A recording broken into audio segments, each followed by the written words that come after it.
पाहुणे तुमच्या सासूरवाडीतून जवळचे लागतात.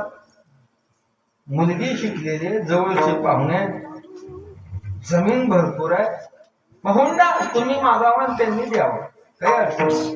मागा सगळं जमायला काय हरकत आहे का?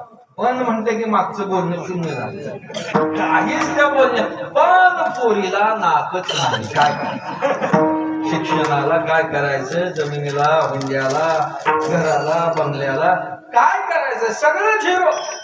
नाक नाही तेने काय करावी 32 लक्षणे. ती 32 लक्षण वाया जातात. नाक सार आहे, बाकी असार आहे.